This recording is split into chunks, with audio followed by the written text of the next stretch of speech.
a oitava maravilha do mundo. É assim que, sem nenhuma modéstia, sem nenhuma pretensão de ser humilde, que a Caoa Chery anuncia o Tiggo 8, que foi lançado aqui no Brasil em agosto de 2020, em plena pandemia, e pelo que a gente vê nas ruas aí, pelo número de emplacamentos, a oitava maravilha do mundo conquistou o público do terceiro mundo. Hoje a gente vai conhecer nosso segundo Caoa Chery aqui no canal, o primeiro só a gasolina com motor a combustão, mas hoje a gente vai conhecer essa maravilha de 7 lugares. Vamos lá?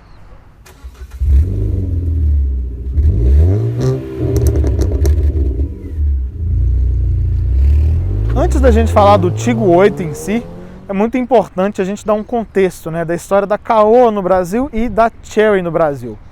Vamos começar pela Chery, que chegou aqui em território nacional em 2009 com o Chery Tiggo. Era só Tiggo na época, era um SUV com motor 2.0, uma construção muito mais simples, bem ao estilo chinês da época mesmo, mas a coisa foi evoluindo, né? Veio o QQ, o Face, o Cielo, até ao ponto da Chery, ainda Chery sem a Caoa, construir uma fábrica no interior de São Paulo, que inclusive foi a primeira fábrica da Chery fora da China. Pois bem, o grupo Caoa, numa história paralela e começando mais num passado bem distante, começou no final dos anos 70, quando o seu fundador, o Carlos Alberto de Oliveira Andrade, daí o Caoa, comprou um Ford Landau em uma concessionária que fechou, faliu, antes de entregar o carro para ele. O que ele fez? Comprou a concessionária, simples assim. E daí começou um dos maiores grupos de concessionárias que existem até hoje, né? Muito rapidamente, já em meados dos anos 80, a Caoa era o maior revendedor Ford. Nos anos 90 foi uma importadora Renault, né? Pouca coisa depois da abertura das importações em 1990. Trouxe também Subaru, ainda um grande revendedor Ford. Mas eu acho que em tempos recentes seu nome caiu na boca do povo mesmo, foi como importadora da Hyundai, né? Trouxe grandes sucessos como o i30, o antigo Azira, e até hoje é uma importadora Hyundai e montadora Hyundai também, lá em Goiás, dividindo fábrica com a Chery, né? Então aí Hyundai é responsável por toda a linha que não seja HB20 e Creta. E em 2017 a Caoa comprou os negócios da Chery aqui no Brasil. A Chery tentou, mas ainda não estava num patamar de vendas aí que era satisfatório aos olhos da matriz chinesa, mas com a Caoa no negócio tudo isso mudou. A linha foi totalmente alterada, muito do time de desenvolvimento da Caoa aí começou a atuar nesses carros da Chery para deixar eles com um gostinho mais brasileiro mesmo. Hoje a linha deles é bastante completa. Entre os sedãs a gente tem o Arriso 5, o Arriso 5E, que passou aqui no canal, o Arriso 6, o Arriso 6 Pro, que é lançamento recente. E entre os SUVs, né, alguns com aspas mesmo, a gente tem o Tiggo 2, que não passa de um Chery Seller com um tapinha aventureiro, o Chery Tiggo 3X, que é derivado do Tiggo 2, temos o 5, o 7X e o 8, que é este daqui, né? Então, uma linha aí que ataca bastante nos SUVs e, considerando que é uma marca ainda de volume, não vou dizer volume reduzido, né, mas em volume ainda com potencial de crescimento, essa aposta forte nos SUVs aí faz bastante sentido. Com 7 lugares, não dava para esperar que o Tiggo 8 fosse um carro compacto. Mas as medidas são até bem razoáveis, né, para 7 lugares de capacidade máxima e 670 kg de carga máxima. A gente está falando de um carro que tem 4,70 m de comprimento, ele tem 1,86 m de largura sem os retrovisores, ele tem 1,70 m de altura, ele tem 2,71 m de entre-eixos e, para quem aí valoriza essa questão, essa facilidade de vencer rampa e talvez tenha uma pretensão de off-road leve, esse carro tem um vão livre de 21,2 centímetros e ele tem uma capacidade de transposição de alagamento de 450 milímetros, ou seja, 45 centímetros, né? Tem um bom ângulo de ataque também, um bom ângulo de saída, ele tem uma capacidade de inclinação lateral de 35 graus. Então, apesar de ser um carro aí com uma pegada bem urbana, né, a Chery soltou alguns dados aí que indicam que o carro é capaz de encarar alguma coisinha mais leve em termos de uma aventurazinha off-road. O que a Chery não divulgou, porém, é o peso exato desse carro. Então, especula-se aí ao redor de 1.600 quilos, né? Então, não, é um pouquinho mais leve do que o novo Commander, né? É, mais uma vez, algo que se esperar num carro desse porte. E aí, em termos de suspensão, dianteira McPherson tradicional, na traseira multibraços, freios a disco nas 4 rodas. Então, tudo bem no nível aí da concorrência, né? Que nessa categoria não me recordo de ter ninguém oferecendo aí eixo de torção lá na suspensão traseira. Estava falando com vocês ali atrás agora sobre a fábrica que a Caoa Chery tem aqui no Brasil, em Anápolis, no estado de Goiás. Inclusive eles ostentam com muito orgulho no vidro de traseiro um adesivo de fabricado no Brasil. Só que não é exatamente uma fabricação nacional, é uma montagem nacional. A maior parte deste carro e também de todos os outros aí que são feitos pela Caoa Chery ainda tem as peças importadas da China e aqui a montagem, né? Pois bem, não poderia ser diferente com o conjunto mecânico. Então, o que a gente tem aqui é o motor 1.6, 16 válvulas, turbo, com injeção direta. Eu lembro que no vídeo do HB20, né, tinha até o TGDI também, até brinquei na ocasião que deveria ser um TFDI, mas aqui esse motor é só gasolina, então o TGDI faz sentido, né? Para quem gosta de ver aí debaixo da capa, é uma capinha revestida, e tá aí o danado do motor. São 187 cavalos de potência a 5.500 giros e de torque 28 kgfm cravado entre 2.000 e 4.000 giros. Então é uma planície de torque aí bem legal. Duplo comando de válvulas, tem variação na admissão, que é aqui na frente no escape. Típico da indústria oriental aí também, tem a corrente para fazer a sincronia dos comandos, como muita gente prefere, né? E em termos de tecnologia, definitivamente é um motor aí que está na média da categoria, né? Ainda mais se a gente for colocar aí no mesmo nível do Commander, que foi lançado recentemente já com motor 1.3 turbo, a Tiguan, que tem motor 350 TSI, também, né, injeção direta e turbo, que já é bem medalhão aí da categoria. Então a Caoa Chery não quis ficar para trás nisso. E tudo isso casado com uma transmissão automática? Não. Um câmbio de dupla embreagem automatizado. É um câmbio fabricado pela Magna. E a Magna comprou a Getrag, que fazia o câmbio Power Shift. Como diz um famoso comentarista esportivo de uma famosa rede de televisão, o que isso significa? Nada. Não quer dizer que esse câmbio vai ser problemático, porque é produzido pela Getrag também. Até porque o projeto são de companhias diferentes. Então, né, fica aí essa observação. Na hora que a gente estiver andando, a gente fala um pouquinho mais do comportamento desse motor. E aqui dentro, o Tipo 8, tudo que nós temos aqui é de série. Então é uma grande sacada da Caoa também, vende toda a linha em pacotes fechados. Mas como esse aqui é o 2022, a gente tem algumas pequenas novidades, né? Entre elas, por exemplo, o retrovisor eletrocrômico, o banco do passageiro, que agora tem regulagem elétrica também, e o espelhamento na central multimídia para Android Auto, que antes não existia, né? Existia um mirror, alguma coisa assim, não sei o nome, e agora tem a tradicional aí, que é mais usada. Então, em termos de equipamentos, a gente pode ver que é um carro muito bem servido mesmo, né? Começando aí, chave presencial, né? Acho interessante que essa chave é realmente presencial, não é daquelas que você tá com ela no bolso, mas precisa passar o dedo na maçaneta ou apertar o botão. Não, nada disso, é realmente por aproximação ou afastamento, né? Se a pessoa desligou o carro, saiu, você com ela no bolso, o carro trava sem precisar de animação, é a mesma coisa para ligar. A gente tem aqui, né, carregador por indução, temos ar-condicionado automático de 2 zonas. Não gostei muito desses comandos, assim, são fáceis e tudo mais, mas parece uma telinha de micro-ondas aqui na hora que usa. Aqui embaixo a gente tem um baita de um porta-objetos muito generoso, só que a tomada do espelhamento fica escondida aqui embaixo, né? Assim, não acho que seja o ideal, né? Talvez aí para você que está usando o celular, o passageiro está usando o celular e você precisa, sei lá, botar ele em algum lugar aqui, trocar. Esse acesso não é fácil enquanto você dirige, também não é parado, mas enfim. A gente está debaixo de uma chuvinha, né? Vocês devem estar notando aí o limpador trabalhando sozinho. Tem limpador automático, tem farol automático, o retrovisor eletrocrômico, como eu disse, que é novidade para essa linha 2022.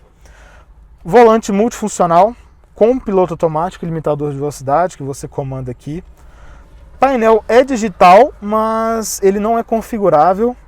Eu pessoalmente não gostei muito da diagramação desse painel, mas ao contrário do painel que a Fiat e a Jeep vêm usado, é um painel com um contraste legal, com brilho legal, uma definição legal, mas as informações não são tão completas assim. A gente tem aqui um interessantíssimo medidor de pressão dos pneus e também de temperatura dos pneus. Não me lembro de nenhum outro carro com isso. A gente tem uma tela que seria do assistente de condução, né? Você pensa, a princípio, vendo isso.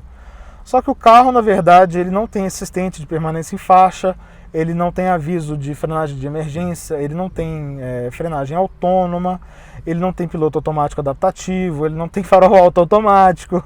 Então essa tela aqui fica um pouco vaga, né? Ela funciona basicamente para mostrar quando tem alguém no ponto cego, na hora que você está dando seta. E temos os dados do computador de bordo.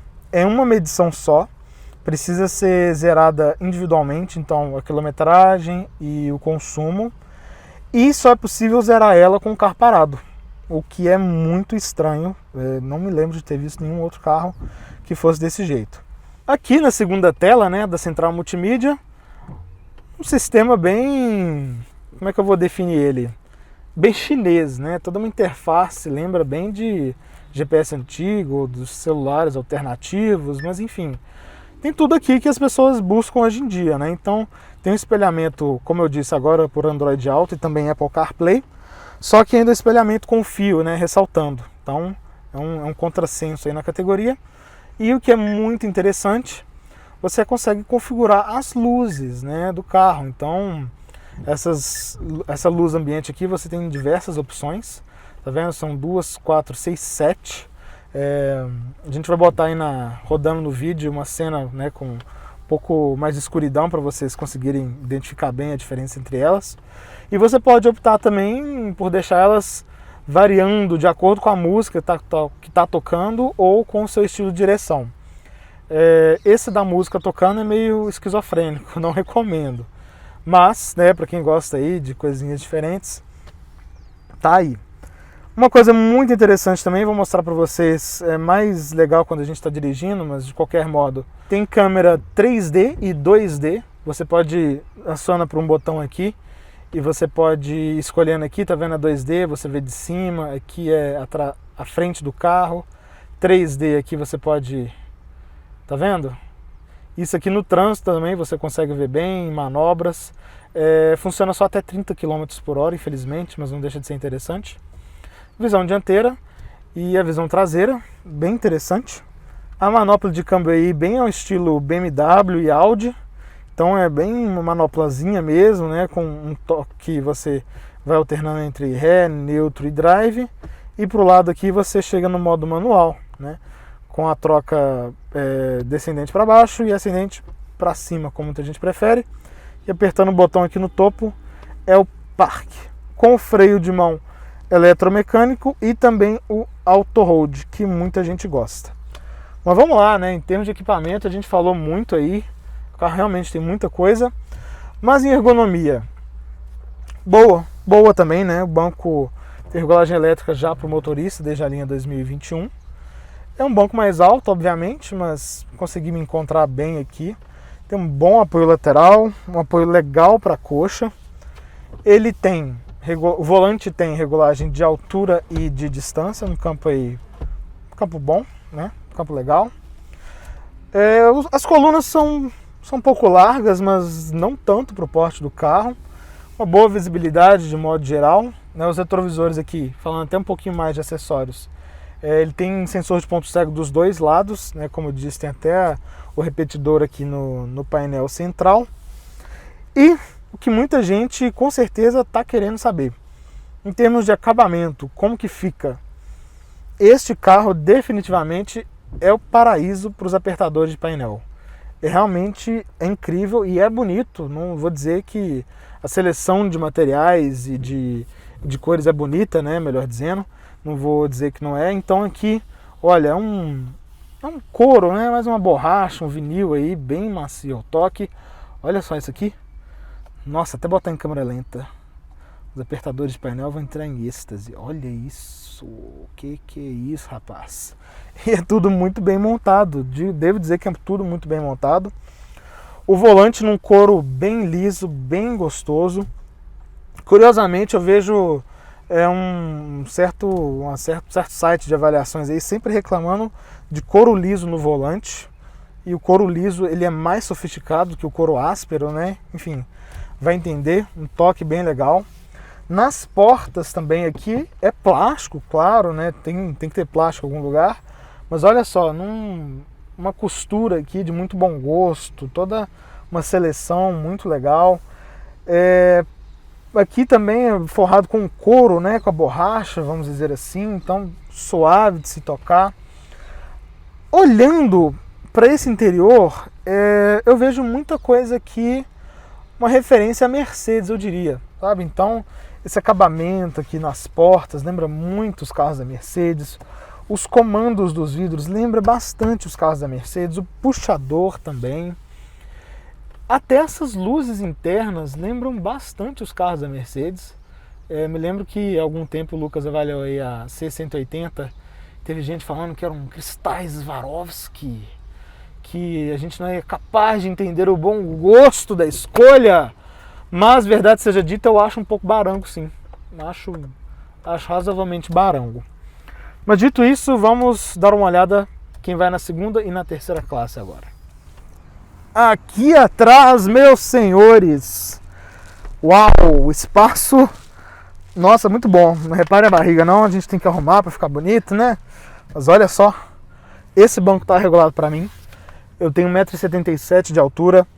Uma coisa que eu estou falando muito nos últimos vídeos, né? Essa regulagem pode variar para pessoas de mesmo porte. Esse é o jeito que eu gosto de dirigir. E mesmo assim, olha só que espaço maravilhoso. Muito bom. Tem muito espaço para mexer as pernas aqui, tudo. Olha, um assoalho quase plano. Um espaço muito bom para a cabeça. Aqui atrás a gente encontra o mesmo padrão de acabamento da dianteira, né? Então aqui tudo macio, gostoso. Para quem vai atrás, o teto solar panorâmico é sempre uma visão muito mais agradável. Eu pessoalmente sou fã de teto solar. E não poderia deixar de ter saídas de ar aqui individuais, né? Cada um escolhe o lado que quiser. Lembrando, porém, que é um ar-condicionado de 2 zonas, não é de 3 zonas, como na Tiguan, por exemplo. Temos uma tomada aqui, USB tradicional.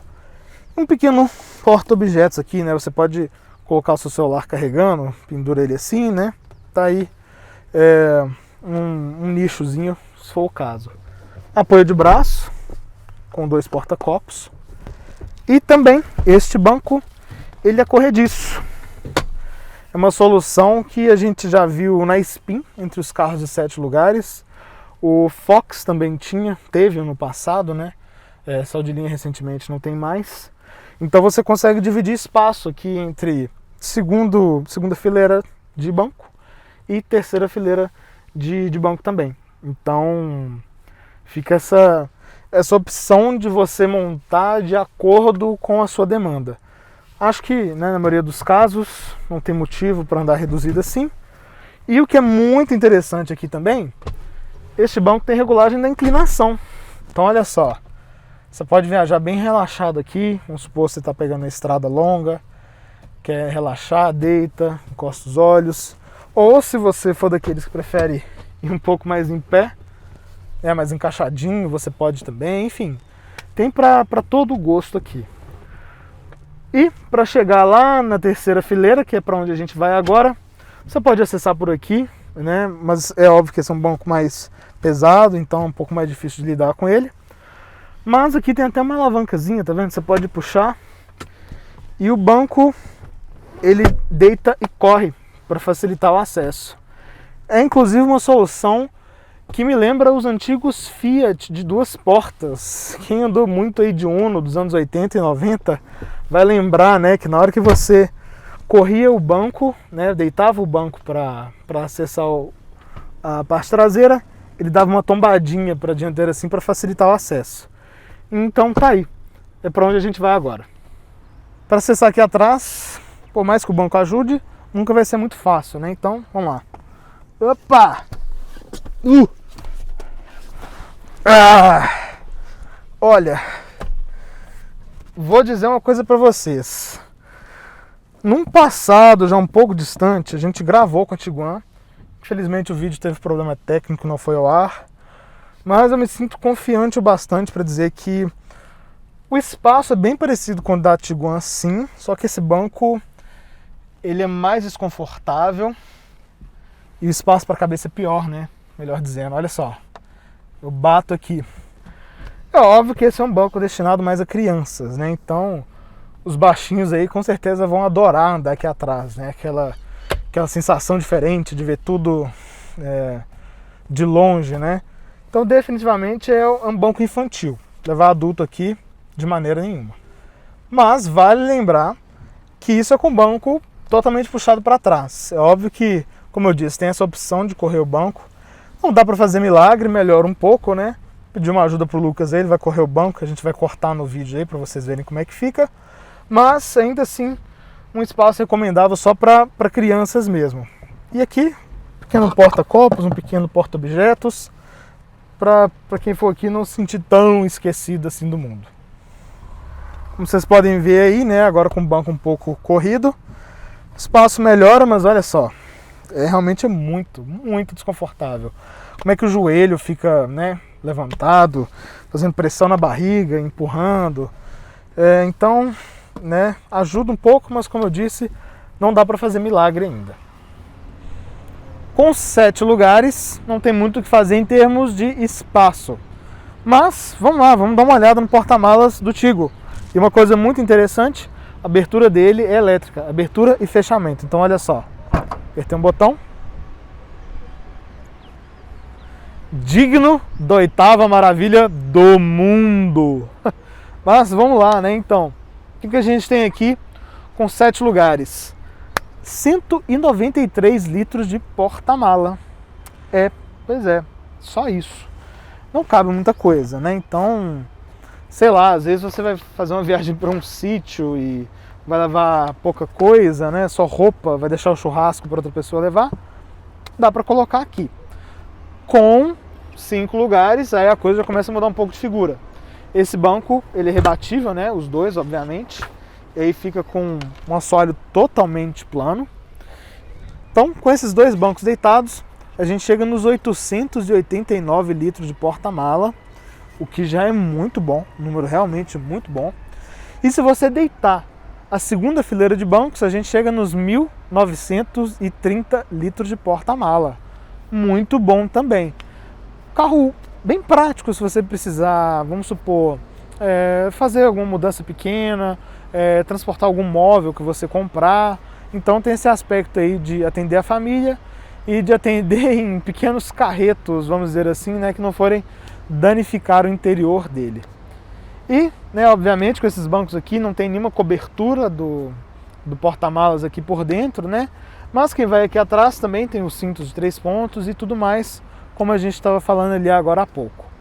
E para fechar, muito, muito legal, que é só apertar o botão aqui. Então, né, a tampa é toda revestida, aproveitando o embalo aí, tem um puxador aqui. Mas só apertar o botão e a magia é feita. Legal, né? Interessante, bem interessante.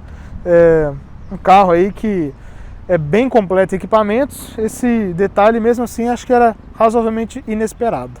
E não tão inesperado assim, o step que vem por fora e por baixo do carro, né? Se ele ficasse por baixo com acesso por dentro, com esses bancos aqui seria bem complicado trocar um pneu, então ele fica aqui por fora do carro. Então, um cuidado aí também na hora de calibrar, para não sujar a mão, às vezes para não queimar a mão em alguma coisa.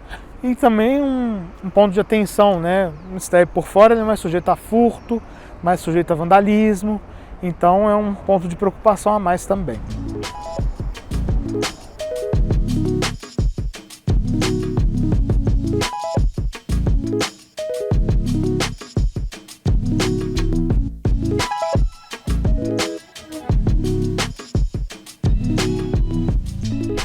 Vamos aproveitar então esse fim de tarde chuvoso aqui em São Paulo.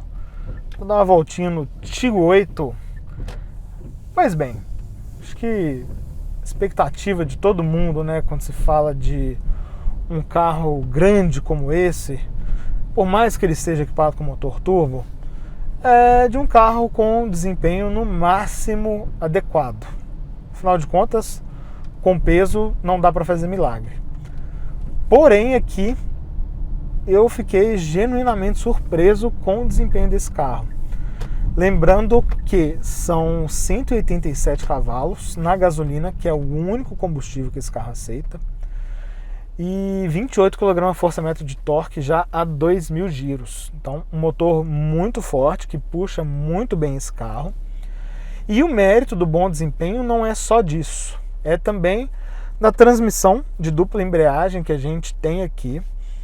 Lembrando que o conversor, a transmissão automática tradicional com o conversor de torque, ela ajuda naquele salto inicial do carro, né? O conversor multiplica a força aí que chega até as rodas, mas que o conversor ele ainda é uma âncora, né? Quando você pensa em desempenho e eficiência energética. Com a transmissão de dupla embreagem, não. A gente tem toda a potência chegando aqui às rodas com um filtro bem menor. Afinal de contas, não existe o conversor, não existe toda aquela patinação que ele causa. E o terceiro motivo também é um acelerador dos mais nervosos que eu já vi em tempos recentes. É um acelerador muito, muito responsivo mesmo.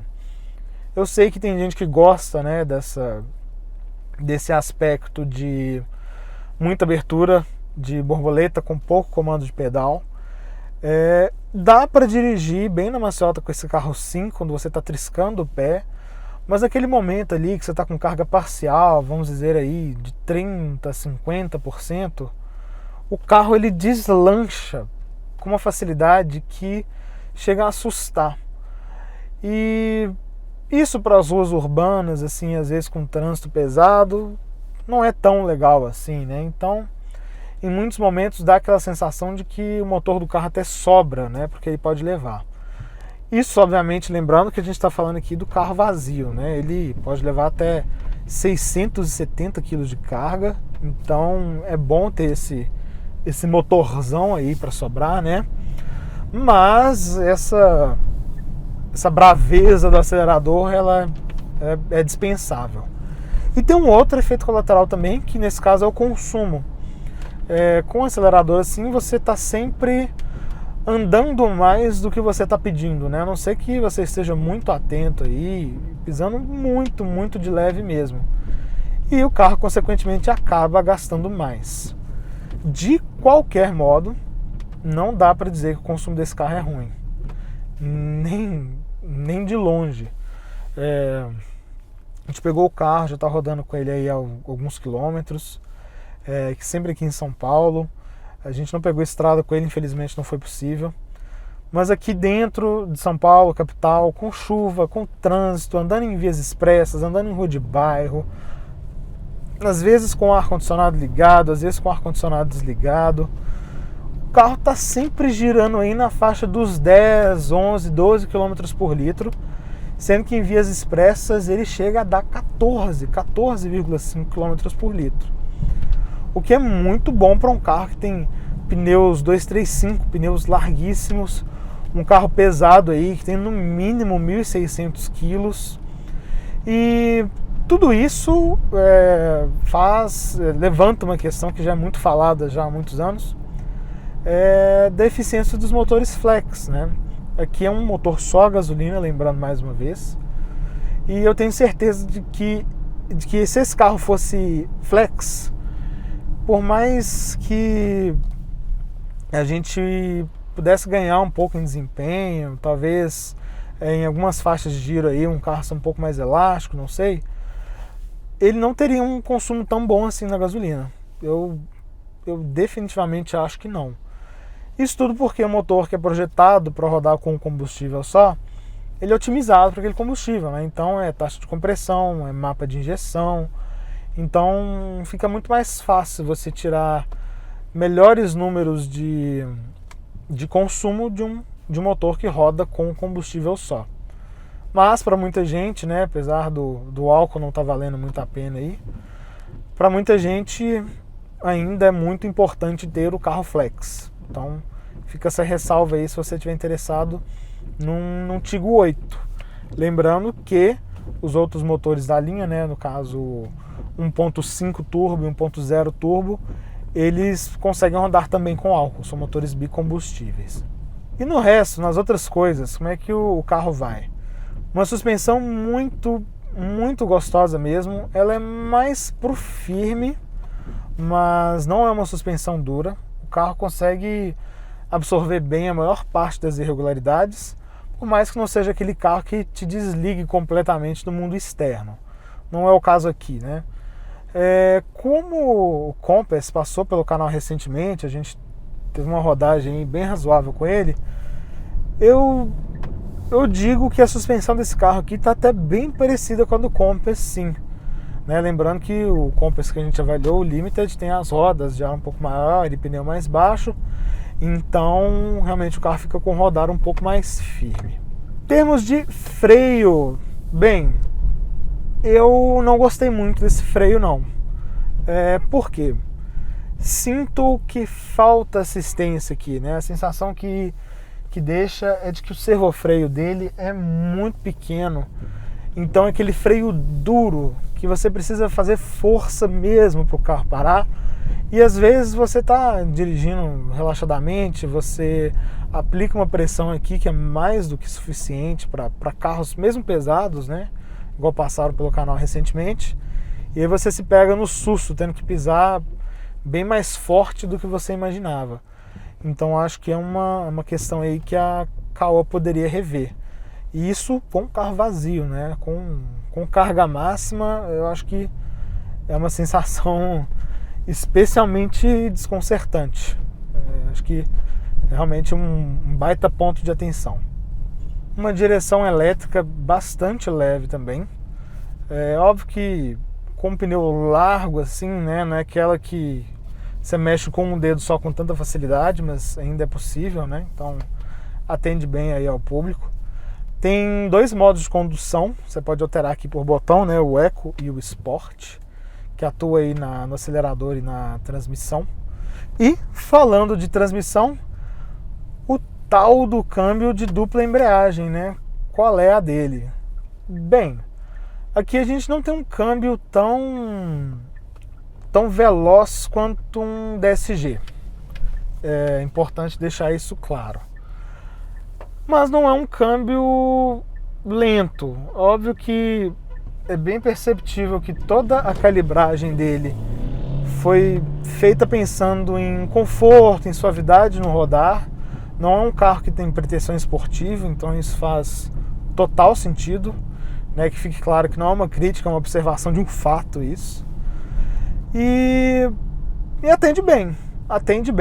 Óbvio que não tem aquela sensação, né, de salto, igual eu comentei ali, que um câmbio automático tradicional dá, mas o carro roda solto, é um carro que perceptivelmente funciona de maneira relaxada em termos de transmissão, de motor. Então, em termos da proposta do carro aqui mesmo, esse casamento acho que ficou justo, atende bem ao objetivo que ele se propõe. E resumindo, né, para quem a gente recomenda esse carro e para quem a gente não recomenda. Definitivamente, se você tem família grande e tá atrás de um carro de 7 lugares com um bom custo-benefício, eu acho que no Tiggo 8 aqui você encontra uma boa saída. Lembrando que os concorrentes mais próximos desse carro aí estão custando 30 mil reais a mais no mínimo, né? Então aqui a gente tem um carro com bom conjunto mecânico, bons equipamentos, 7 lugares, bom acabamento também, por um preço bem razoável. É um carro, uma escolha fácil, vamos dizer assim. O cara que precisa de espaço, tá aqui. Quem não está pensando em espaço, tem prioridades totalmente diferentes, vai passar longe desse carro e é uma escolha bem natural, né? Acho que a gente não precisa nem explicar muito mais a fundo o porquê disso. Pois bem, para encerrar o vídeo aí com uma reflexão, né? Há 10, 12, 13 anos, quando teoricamente começou a invasão chinesa no mercado brasileiro, né? Lá com o EFA M100 e depois com a Jack, que continua no mercado brasileiro, muito se passou, né? Os carros chineses melhoraram muito, continuam melhorando muito, mas eu vejo que muito desse movimento de melhoria é puxado pela Caoa Chery. Por que disso? A Chery era uma marca que já estava se estabelecendo aqui no Brasil, ainda que de maneira um pouco penosa, mas que recebeu outra vida quando a Caoa entrou no negócio. E a Caoa, como a gente falou lá no começo do vídeo, já é um grupo automotivo com 40 anos de experiência no mercado nacional, que monta carros aqui também, que faz o acerto dos carros aqui também. Então toda essa expertise da Caoa em entendimento do mercado brasileiro, com toda a tecnologia da Chery lá na China, toda a vontade de fazer o negócio dar certo, afinal de contas a fábrica já estava construída aqui, né?